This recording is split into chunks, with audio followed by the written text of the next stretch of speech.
Hindi po sa nananakot ako mga kapatid, pero ang lahat ng mga nangyayari ng mga sakuna, mga kababalaghan, mga signs na nakikita po natin sa paligid po natin ay nakalista po sa Biblia. Sa Mateo chapter 24, nakasulat po mga kapatid, yung mga palatandaan na nalalapit na po tayo sa wakas ng mundo. Magbabanggit lang po ako ng ilan. Nakasulat po doon, bansa laban sa bansa. At alam naman natin na nagkakaroon ng giyera sa pagitan po ng mga bansa.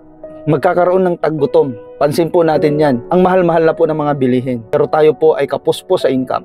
Marami po sa atin ang kinakapos. Karamihan po ay nagugutom at hindi nabibili yung dapat bilhin para sa pamilya. Pakatlo po mga kapatid ay sunod-sunod na lindol sa iba't ibang bahagi. At yun po yung nangyayari po sa atin. Kailan lang po nung nagkaroon ng lindol sa Cebu. At ngayon sa Davao naman. At marami pang iba. Mga bagyo, sunog, marami pong mga warnings na pinapakita po ng Diyos. Ngayon kung hindi pa tayo nababahala, kung hindi tayo lalapit sa Panginoon, isipin po natin, papaano kung isang araw sa iyo mangyari yon? Paano kung isang araw magkaroon ka ng malay, nandun ka na pala sa harapan ng Panginoon, Judgment Day na pala, wala ka pang relasyon sa Panginoong Hesus, hindi mo pa siya kilala.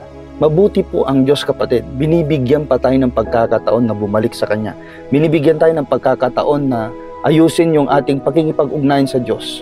Mag-prepare tayo, ipagpalagay natin na bukas tayo naman. Para sa ganun, sa araw na ito, ibigay mo sa Diyos nararapat na papuri na para sa Kanya.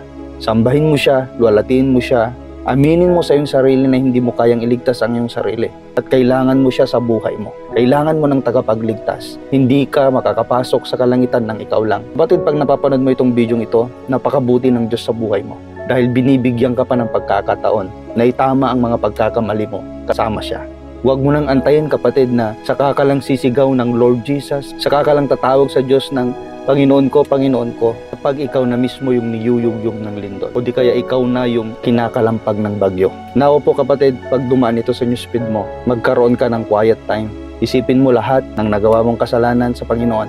Idulog mo sa Kanya, humingi ka ng tawad, anyayahan mo siya sa buhay mo. Tanggapin mo siya bilang tagapagligtas mo. Aminin mo sa Kanya lahat ng kasalanan mo. Magpakumbaba ka, magpasakop ka at gawing Panginoon ang Panginoong Hesus sa buhay mo. Tumalikod ka na sa kasalanan kapatid. Hindi po makabubuti sa iyo yan.